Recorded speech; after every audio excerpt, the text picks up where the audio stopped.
Apa yang harus kita lakukan kalau keinginan kita dan keinginan Allah kadang-kadang seperti bentrok.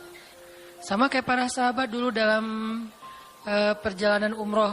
Pengen umroh, ternyata udah sampai di perbatasan kota Mekah, gak boleh masuk, disuruh pulang lagi ke Madinah.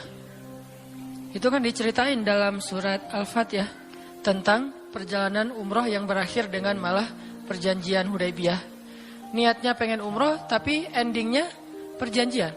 Yang isi perjanjiannya, poin-poinnya kayaknya ngerugiin umat Islam banget. Tapi kan Allah punya rencana, dan rencana Allah pasti yang terbaik daripada rencana kita. Masalahnya gimana kita bisa ridho, bisa rela kalau kondisi itu terjadi dalam hidup kita. Kita sih yakin, ini adalah qadarullah, keinginan Allah. Tapi bikin kita yakin itu jadi berbuah, yakin itu kan kayak pohon ya. Iman itu adalah pohon. Gimana biar pohon ini berbuah? Salah satu buahnya itu adalah sifat ridho, sifat nerima. Sehingga dengan sifat ridho itu akhirnya kita punya kebaikan. Kebaikannya jadi bisa survive, tenang hadapi masalah, sabar dan seterusnya. Nah, gimana caranya? Setelah kita dapat sesuatu, kita yakin kepada Allah, terus jadi ridho. Nah, ini belajar matematikanya Allah Subhanahu wa taala. Dan itulah yang terjadi dalam perjanjian Hudaybiyah, terjadi kepada Siti Maryam yang tadi dibacain suratnya. Maryam gak pengen punya anak tanpa suami. Kalaupun harus punya anak, nikah dulu. Tapi Allah punya rencana lain. Rencana manusia punya anak setelah nikah. Lagian Maryam lagi belum siap menikah nih. Belum ada cowok yang pantas buat Maryam. Justru karena itulah Allah beri dia anak tanpa laki-laki, tanpa suami. Kenapa? Gak ada suami yang pantas buat Maryam. Mungkin satu-satunya lelaki yang pantas buat Maryam cuma Nabi Muhammad. Tapi kan beda zaman. Masa Maryam harus nunggu Nabi Muhammad 300 tahun lagi kan ya? Nah, ternyata karena gak ada yang pantas buat dia, akhirnya dia punya anak tanpa harus melalui seorang suami. Mungkin kita terlalu soleh sehingga gak ada yang pantas buat kita. Pantasnya cuma bidadari, ya udah di akhirat nikahnya. Husnuzannya mah ya. Mungkin di atas nih gak ada yang pantas jadi imamnya, soalnya terlalu solehah. Jadi imam juga kayak ragu gitu. Aduh, ngimamin dia, hafalannya udah luar biasa, bacaannya lebih bagus, guru tahsin lah gitu. Saya baru belajar pratahsin, masa mau jadi imam seorang cewek yang guru tahsin? Karena dia terlalu keren, akhirnya gak ada yang pantas buat dia nih. Maryam kayak gitu banget. Karena terlalu keren, terlalu soleh, sampai ulama aja ragu, Maryam ini nabi atau bukan gitu. Sehingga ada dua pendapat ulama, sebagian bilang Maryam bukan nabi, orang soleh.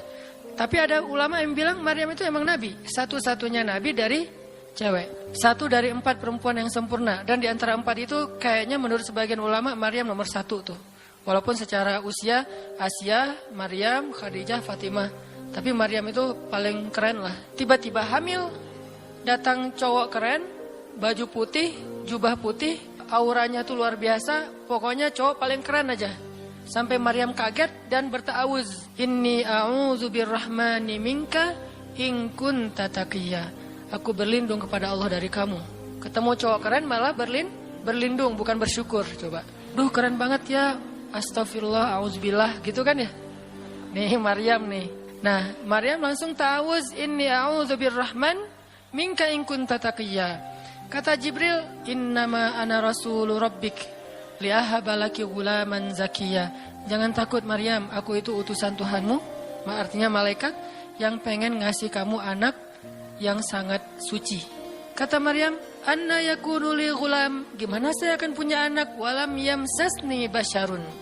Gak ada seorang laki-laki pun yang pernah nyentuh saya, nyentuh aja gak pernah. Walam aku baghiyya, dan saya juga tidak pernah merendahkan diri depan laki-laki, artinya berbuat dosa. Anna yakunu li ghulam, gimana caranya saya punya anak? Kata Jibril, kadzaliki qala rabbuki huwa alayya hayyin. Itu udah kehendak Allah.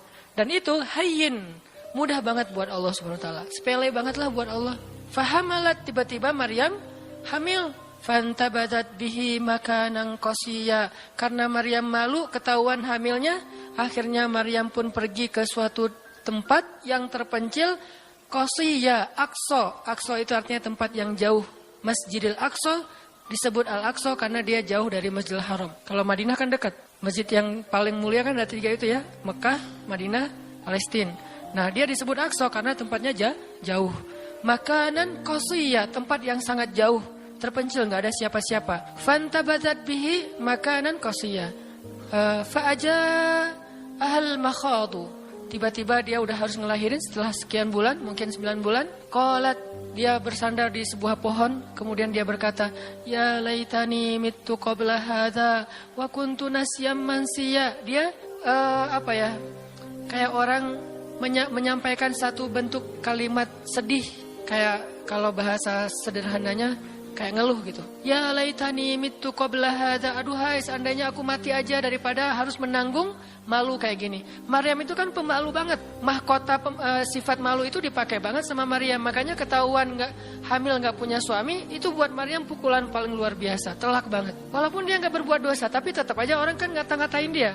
Ditambah lagi Bani Israel, tahu sendiri kan Bani Israel suka banget viralin fitnah. Ada apa? Viral langsung di Bani Israel teh. Maryam hamil di luar nikah, viral. Semua orang ngomongin mana Maryam. Terus rumahnya tuh dilemparin batu karena dianggap sebagai pembawa sial bagi Bani Israel. Dasar Maryam ngaku-ngakunya suci, sok suci segala macam. Sehingga Maryam bilang, ya laitani mittu qabla hadza. Aduhai seandainya saya mati aja sebelum ini terjadi pada saya. Sehingga saya menjadi orang yang tidak pernah dibicarakan oleh siapapun. Sedih. Berarti pengennya Maryam beda dengan pengennya Allah. Secara emosional, secara manusiawi, secara fitrah ada penolakan dan itu manusiawi. Maryam menolak. Begitu juga sahabat Muhajirin. Wa inna fariqam minkum lakarihun. Minhum lakarihun. Walaupun sebagian kalian itu dalam keadaan karih, menolak, enggak suka. Emangnya kita mau nerima musibah? Pasti kita nolak kan secara spontan, fitrah, manusiawi, nolak. Ya laitani mittu qabla hadza wa kuntu nasyan mansiya.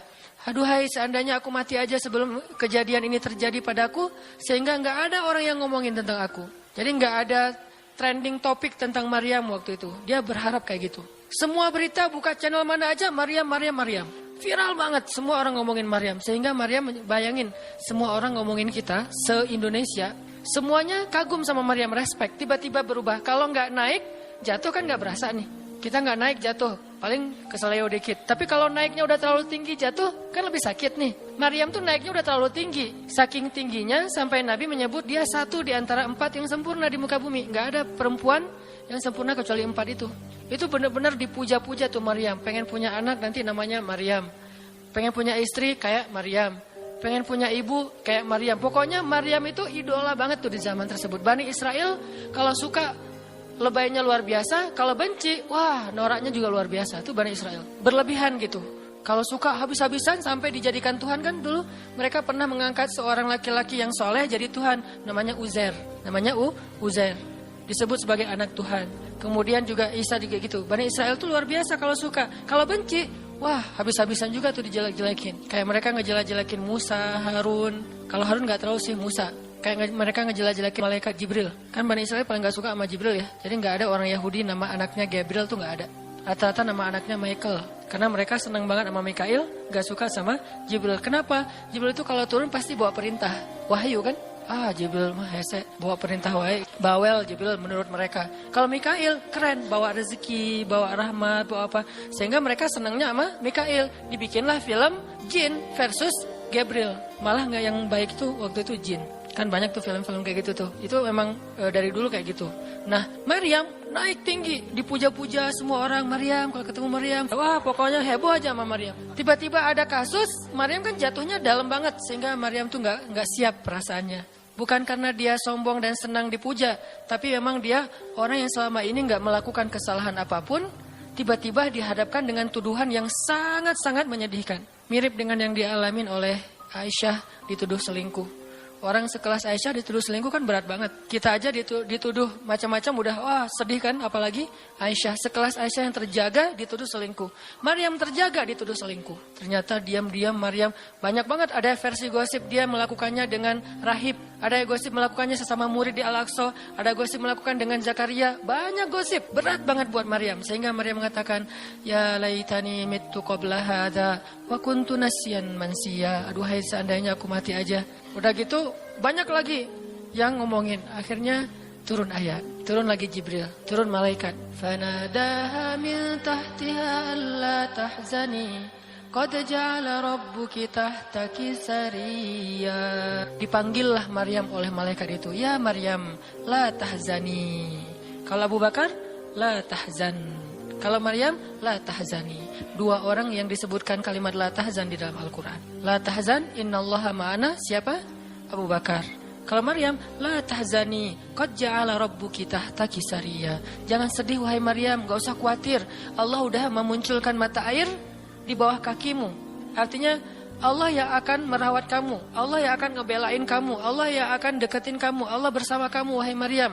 Apa pelajarannya di sini teman-teman? Ketika Allah menggunakan logikanya yang kita tidak bayangkan, yang awalnya kita tolak, itu artinya Allah sedang memberikan kita kesempatan hanya akan ditolong oleh Allah saja, tidak oleh makhluk. Ketika Allah menempatkan kita dalam suatu situasi yang sulit, yang sampai bikin kita kehabisan ide nih gimana cara keluar dari situasi ini, itu berarti Allah lagi ngasih kita kesempatan masuk dalam sebuah situasi yang tidak ada yang bisa nolong kita kecuali Allah. Allah pengen nolong sendiri.